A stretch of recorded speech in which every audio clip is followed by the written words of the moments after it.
vanmôre se lofprysing vir u aanneemlik sal wees. En dat u met u wolk van teenwoordigheid op hierdie saal sal kom rus. Ons wil u verwelkom as die eregas vanmôre in Jesus naam. Here, seën ons saam seën ook die woordbediening vanmôre in Jesus naam. Amen. Amen. Net voordat ek dan vergeet, ons wil, as u sommer net hier om die draai nie. So ons sê vir hulle baie welkom en dan Melinda hulle is van die Merwe, hulle is ook hierso en Sonja, nou het ek u van vergeet. Sorry. Serfontein. Nou julle gaan nie glo nie, hulle kom vanuit die Naga. Maar hulle bly hierson nou, hulle dan verhuis. En hulle was in ons gemeente op uit die Naga en ons wil vir julle ook sê, baie welkom saam met ons vanmôre hierso. Ons waardeer dit regtig. Dit is great. Is die ander besoekers? Ek dink nie so. Suster Rous is ook daar hierso. Hallo Suster Rous. Halleluja.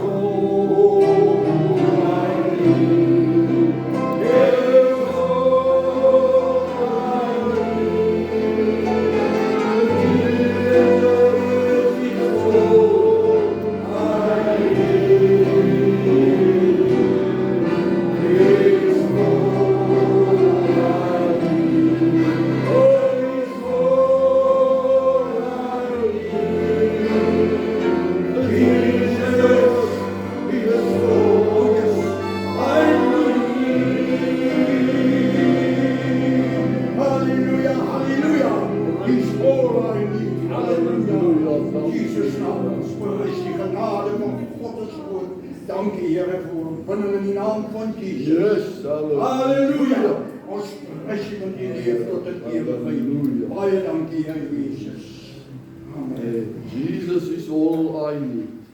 As u vanmôre hier so sit en u te behoefte wat u net wil sê, Here sien my raak, kyk hierdie nood of my siekte of wat ook al. Net daar waar jy steek net die hand op en sê, Here sien my en dan gaan ek weer gebed doen vir hulle wat hulle hande opsteek as u vanmôre so gebed nodig het. Yes. Hemelse Vader, dit is so pas gesin, Jesus is all I need. En ons kom vanmôre in geloof na u toe, Here. Here, ons kom omdat ons weet, u is al wat ons nodig het. Here, u die hande gesien wat vanmôre opgegaan het, manne en vroue, wat vanmôre sê, Here, ek het u so nodig. Wil bid vanmôre dat u by hulle spesiaal sal stil staan. En Here, dat hulle spesiale aanraking want u sal ervaar en beleef in Jesus naam. Amen. Amen.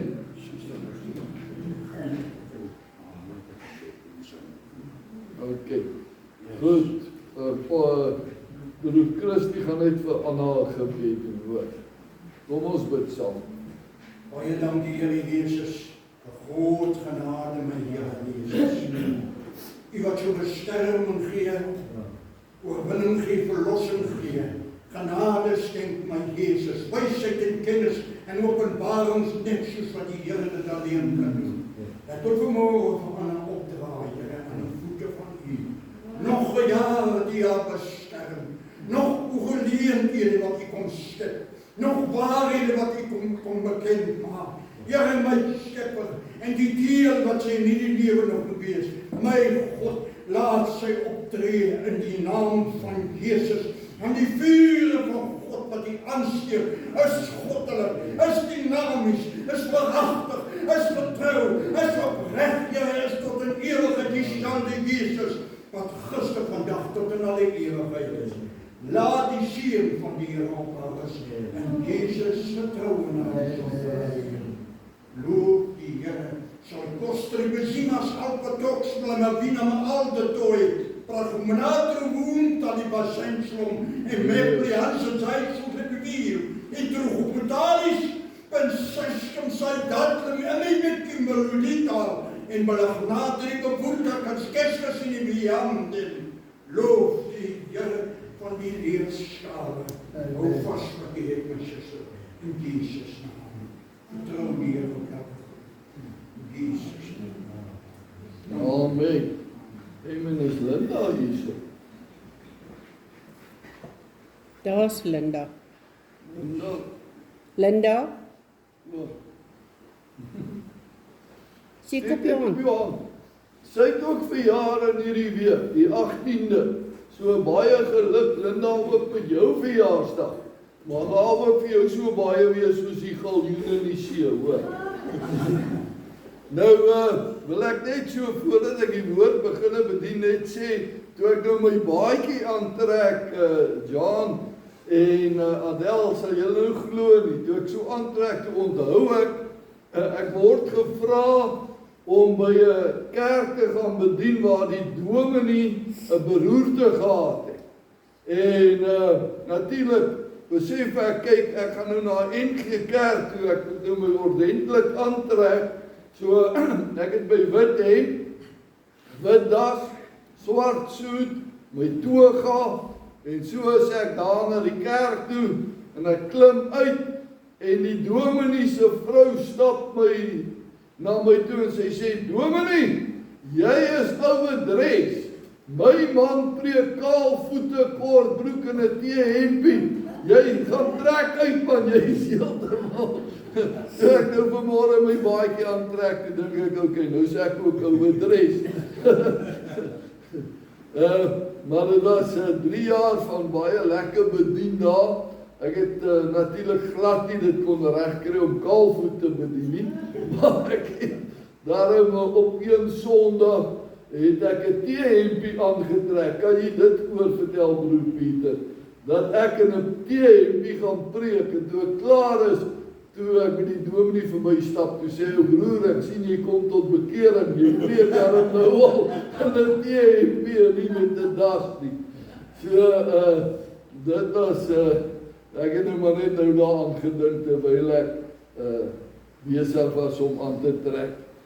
Die woord van die Here saam gelees uit Lukas hoofstuk 24, Luke chapter 24, vers 13.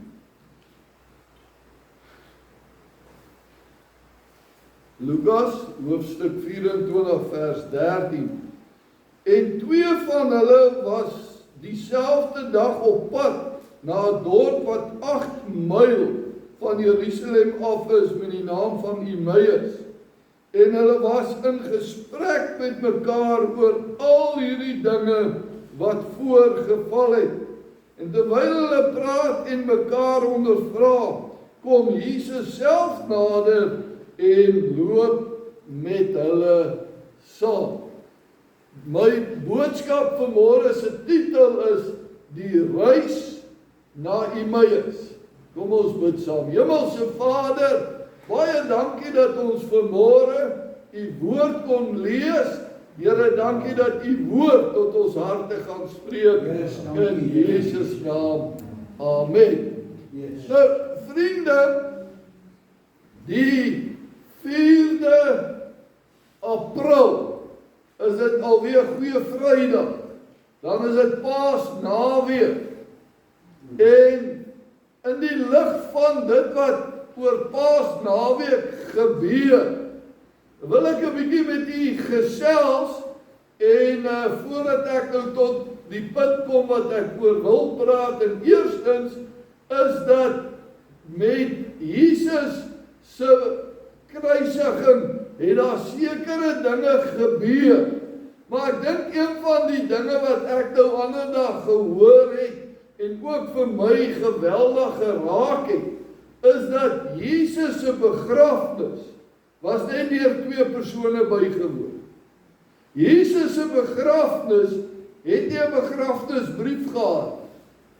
Jesus se begrafnis het nie mense gehad wat gehuur is om te ween terwyl die stoet na die graf toe beweeg nie. Dit was nie 'n ding daai jare dat as iemand begrawe word, dan huur hulle mense en hulle loop agter die kus aan en dan huil hulle. Hulle was die mense wat gehuil het. Dit is nogal 'n lekker werk om te hê. Wat doen jy? Ek huil by begrafnisse. En maar daar was nie sulke mense by Jesus nie. Net Nikodemus en Josef, sê die Bybel, het Jesus begrawe. Daar was nie eers vroue daar. Net die twee. Wat 'n treurige begrafnis vir die seun van God. Dis eintlik hartseer om daaraan te dink dat Jesus word begrawe en net twee mense is teenwoordig.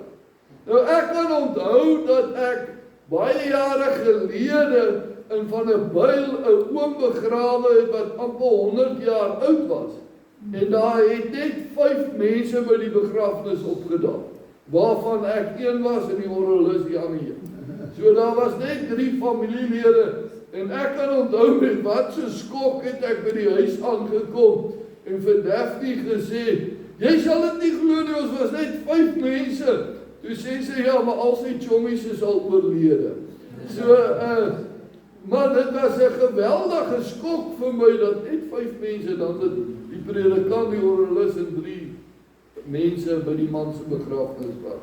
En hier vind ons by Jesus se begrafnis net 2 mense.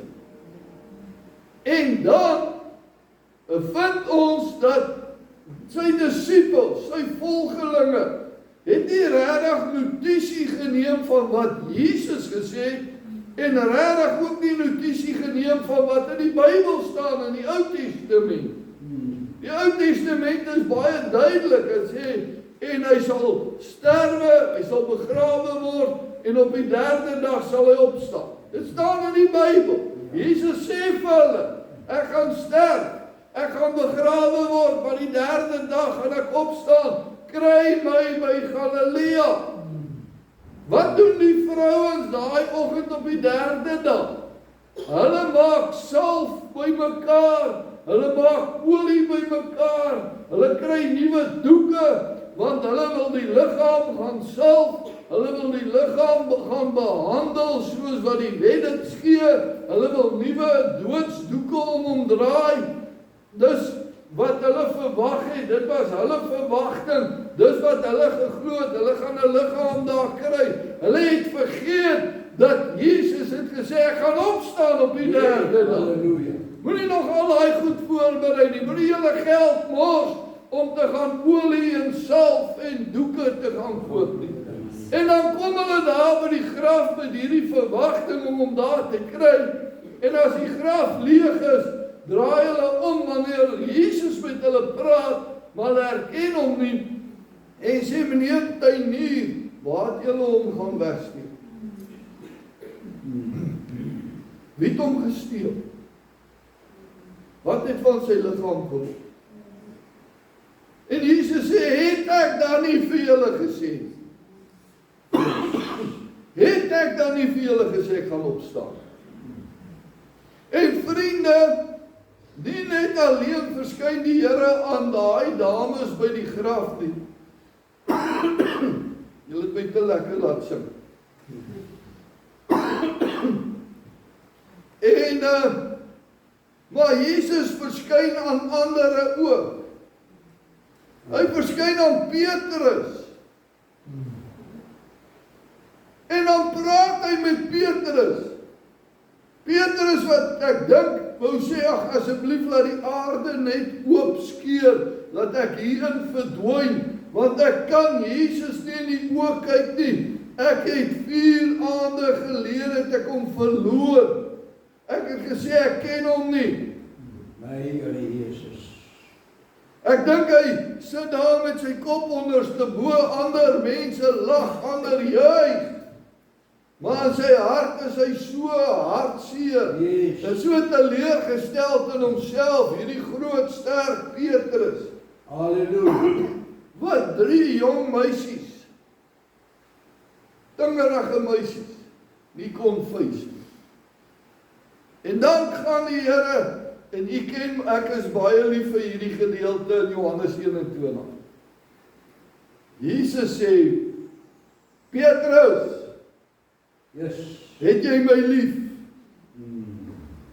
En Jesus gebruik die woord agape, die Griekse woord agape, wat beteken onvoorwaardelike liefde. Nie dieselfde man wat hom 4 maande terug verloon het, sê, Petrus, agape jy my. Ek dink Petrus het hom uit sy bloedgroep uitgeskrik. Dat die Here nie vir hom gesê het, kom 'n bietjie hierso, kom bid vir 6 van die beste nie. Sy het my mos nou verloon. Die Here sê vir hom, agape jy my. Om vir iemand te sê, agape jy, is 'n groot ding om te sê. Jy sê dit nie maklik. En dan antwoord Petrus, hy sê, filio. Here, ek filio. Nou, filio is 'n menslike liefde. Is 'n liefde wat kom en gaan, kan ek amper sê. En alwaarop Petrus hom kan beroep is op filio, hy kan hom nie beroep op agape nie. En die tweede keer sê die Here, nee Petrus, luister nou mooi, agape. Hy sê, Here, filio. Die derde keer sê die Here, Petrus, luister nou mooi wat ek jou vra. Agape het jy my lief? En die Bybel sê, en Petrus het begin huil. Hy het begin ween. Want hy het geweet, die Here het hom vrygespreek van daai verloning. Die Here maak hom vry op daai oomblik, dat hy geen skuldgevoel meer hoef te hê nie. Hy hoef nie meer om oor sy skouers te kyk, wanneer 'n weerligstraal hom gaan doodslaan nie. Hy's vry. Hy's verlos van daardie fout wat hy in sy lewe gemaak het. En dan die derde keer sê Petrus, agape. Maar dit het gekos dat hy eers moes huil, dat hy eers moes herken, dat hy eers moet tot die slotsom kom en herken, maar Here, U hou dit nie teen my nie. Here, U gaan my nie daarvoor straf nie. Here, U maak my vry, U spreek my vry, en U wil hê ek moet U lief hê, ek moet U skape laat wei, ek moet na U kudde omsien, ongeag wat ek gedoen het. Ek wil vanmôre vir U sê, die graf is leeg. Ek wil vanmôre vir U sê, jy hoef nie na 'n graf toe te gaan en Jesus te soek nie, dit is leeg. Ek kan vanmôre vir U sê, Jesus verskyn aan jou vanmôre en Jesus sê vir jou op hierdie reis waarmee jy besig is, ek spreek jou vry. Ek wil hê jy moet my agape.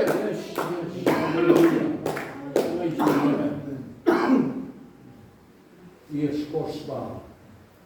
Vriende, ons almal het geraamtes in ons kaste. Goed waaroor ons baie jammer is, wat ons gedoen het. Maar hoe groot en hoe gevaarlik dit ook al mag gewees het, ek wil vanmôre vir jou sê, Jesus vra vir jou, het jy my lief? Halleluja. Die Here kyk nie na daai geraamte in jou kas nie. Terwyl ek voorberei toe dog ek moet dan 'n voorbeeld gee van 'n geraamte in my kas. En ek het nogal redelik gesoek na iets wat ek aangevang het. Toe onthou ek in standaard 7 in hoërskool Jan de Klerk in Kreeusdorp het ek die onderwysers in die teekamer toegesluit. Ek het 'n slot gevat en ek het 'n ketting gevat en ek het die deur toegemaak, klein pouse, beteken die eerste pouse. En toe sê ek vir toe gaan ek en ek vat die intercom en ek sê vir die kinders, die skool is uit, julle kan maar huis toe gaan. Jy sien net karre, bicycles en motorbikes en almal is huis toe, hulle die skool afgekry. Maar nou ja, die volgende oggend, toe sê ek maar sommer reguit na die hoof se kantoor toe. En toe sê hy vir my, hy lag saam met my, hy dink is 'n grap, maar wat as een van die kinders op pad na hulle huis toe daai tyd en 'n ongeluk is, hoe verduidelik hy aan die kind se ouers hoekom hulle nie in skool is nie. En daai verantwoordelikheidsin het ek nie gehad nie. Nooit daaraan gedink nie. Maar dis 'n geraamte in my kas.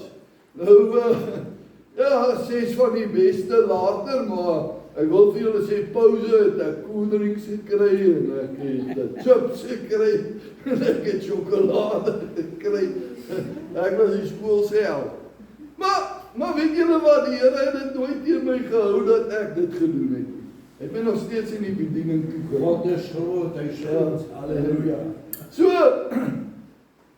ek wil ook vanmôre vir julle sê, hierdie reis na Emmaus toe. God sê ook vanmôre vir jou, want al het jy my verloor, ek sê nou vanmôre vir jou, wees lief vir my. Yes. Maar nou verskyn die Here aan 'n klomp mense. Maar dan is daar 2 manne wat van Jerusalem afbeweeg na Emmaus toe. Dis 8 myl, seker omtrent 10 of 12 kilometers, sou ek skat. Die sien van Jerusalem wat daar is, beweeg hulle af. Hulle beweeg weg van Jerusalem af. Hulle beweeg weg van die tempel af. Hulle beweeg weg van God se teenwoordigheid af. En baie keer vat ons reis ons weg van God af. Ja, dis waar. Ons kan dit nie verstaan nie, maar Here, hoekom is U so ver van my af? Ek wil hier by U wees. En die Here sê, dis nou 'n seisoen dat jy 'n bietjie moet afbeweeg. Dis 'n tyd wat jy 'n bietjie moet wegbeweeg, want ek wil met jou alleen 'n afspraak hê. Ek wil jou uit die ratreis uitty. En hier loop 2 manne op 'n reis. En dan sê die woord van die Here, op hierdie reis praat hulle oor die dinge wat gebeur. Jy sien baie keer wanneer ek en u op 'n afdraande reis is, dan wil ons altyd kla. Dan wil ons altyd bemoeieer. Dan wil ons altyd foute soek. In plaas om te konsentreer op God. Turn your eyes upon Jesus. Yes, halleluja. Ongeag die feit dat die Here jou uit Jerusalem uit weg laat gaan. Hy vat jou tydelik 'n bietjie weg na Emmaus toe. Maar weet jy, terwyl die 2 manne oor die Here praat en oor die dinge wat gebeur, toe kom loop die Here saam met hulle. Yes. Ek wil vanmôre vir jou sê, jy loop nooit hierdie afdraande pad alleen nie. Die Here stap saam met jou. Die Here vat jou by jou hand. Die Here versorg jou. Die Here gee jou krag. Die Here antwoord jou vrae. Die Here kom jou tegemoet, maar nie net stap hy saam met jou nie. Hy kom en hy gaan sit by jou en hy breek die brood vir jou en hy verduidelik vir jou waarom jy op hierdie afdraande pad is. Hoekom hy jou 'n bietjie wegvat uit die normale ratreis om vir jou 'n oomblik stil te laat staan en dat jy net 'n oomblik stil kan raak in die teenwoordigheid van die Here. Yes. Halleluja. Ek het Desember maand het ons 'n bietjie gaan kamp daar by Klipkrans, daar aan die kant Woester. En weet julle, daar in daai nag daar by daai rivier het die Here my 'n bietjie uit Jerusalem uit weggevat. Ek het geen boeke saamgevat om te gaan lees behalwe my Bybel. Ek het net besluit ek wil 'n bietjie uitklats. Maar terwyl ek daar is en ek rustig is en ek ontspan en dit is so lekker, ek het nou nie visstokke gehad om vis te vang nie. Want ek het onthou Daphne het gesê, jy vang nie vis nie, jy vang net 'n verkoue. Maar terwyl ek daar sit, toe onthou ek dat Johannes hoofstuk 4 vers 6 sê, en Jesus het moeg geword. Jesus was moeg, en hy het by die put van Jakob gaan sit. Nou, Jacob's well. Jesus het moeg geword. En baie jare terug toe ek daai vers raak gelees het ek in my hart gevoel, ek wil 'n plek kry waar pastore en dominees en biskoppe en leraars net 'n bietjie kan kom rus wanneer hulle moeg is. Wat hulle 'n bietjie kan wegbeweeg uit hulle omstandighede. Jy weet, die man het nie altyd geld om weg te beweeg. En nie altyd die middele om net een kant toe te gaan. Hulle is moeg, hulle is by uitbrand, punt. Maar hulle kan nie wegbeweeg nie, want daar is nie 'n plek vir hulle. En deur die jare het ek het gedroom. Ek het al gebid vir die lotto nommers, maar ek het dit nie gekry om geld te kry om 'n plek te koop om vir die manne so 'n plek te ontwikkel. Dit was nou 'n grap. Net te hoor, die preek word opgeneem, net toe stuur iemand dit na die hoofkantoor en sê die ou speel lotto. Dis net 'n grap. Maar daar in die stilte, weg van Jerusalem af, weg van die college, weg van die tehuis, daar by my Emmaus, daar teen die rivier, het ek weer ontdek, Jesus was ook moeg, en hy het 'n put nodig gehad, waar hy gerus het. En ek wil vanmôre vir u sê, ook hier waar jy sit, kan jy sê, maar, wat kan ek doen op hierdie reis na Emmaus toe? Wat doen ek as die Here die brood breek en vir my verduidelik waarom is ek in Emmaus? Halleluja, halleluja. Kom is ek daar? Kosbaar. Ek wil vir u sê, die Here sal voorsien. Die Here sal voorsien. Ek dink ook terwyl ek voorberei weer daaraan, 'n dominee wat sê, hy deur 'n geweldige krisis in sy lewe gegaan. Hy het alles soos in alles verloor. Hy sê, weet jy wat die hartseer is? Wanneer jy na die bank toe stap, daar's nie brood in jou huis nie, daar's nie botter nie, daar's nie melk nie. Jou kinders kom van die skool af, jy het niks om vir hulle te gee. En jy vat daai bankkaart, die druk dit daarin, die masjien met die hoop, die Here het op iemand se hart gelê om geld in jou rekening te betaal. En jy druk dit in en hy sê onvoldoende fondse. En jy haal dit uit. Hy beskryf daai gevoel. Ek was nou ander dag by my bank, maar ek dink my bank is besig om bankrot te speel. Want toe ek indruk, toe sê hulle het ook nie voldoende fondse nie, hulle het geen geld nie. Maar vriende, hierdie dominee sê ook, iemand gee vir hom 'n bakkie waarmee hy kan gaan bedien. En hy ry 12 uur die nag op 'n eensame plaaspad. En daai bakkie breek met hom. En daar sit hy in die veld, 12 uur die nag. En dan beskryf hy hoe die Here voorsien dat mense hom kom help. En daai volgende oggend sit hy in sy Emmaus, weg van Jerusalem af. En die Here breek die brood vir hom. En sy selfoon lui. En 'n oud lidmaat wat by hom in die gemeente was hier in die Kaap, wat nou in Johannesburg bly, bel hom, hy sê, dominee, het jy 'n kar nodig? Hy sê, ek is nou besig om my Camry in te ruil vir 'n nuwe Camry. En toe hulle, net voordat die verkoopsman die bedrag wil vir my gee, wat hulle my ou Camry vir my gaan gee, toe sê die Here, dit nie aan hulle verkoop nie, gee dit vir dominee so en so. Yes, my Lord. Die dominee vertel vir hom, sy bakkie het gebreek.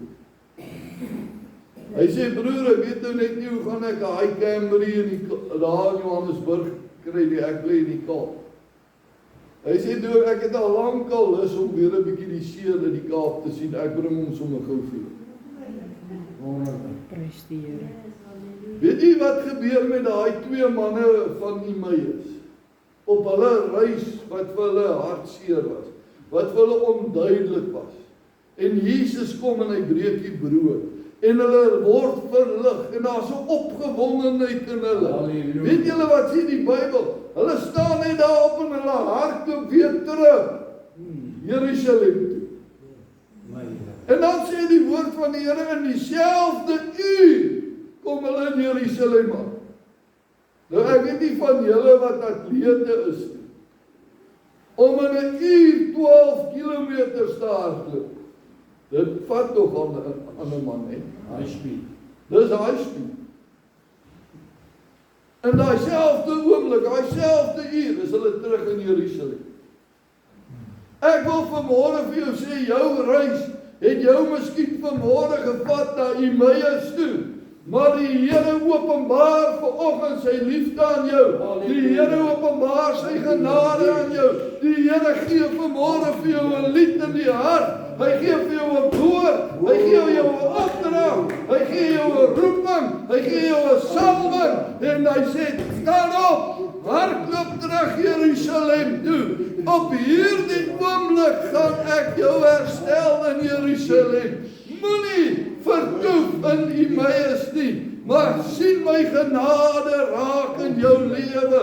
Sien my liefde raak in jou lewe. Sien my voorsiening raak in jou lewe. Sien die vrede wat ek jou gee wat bo alle verstand is.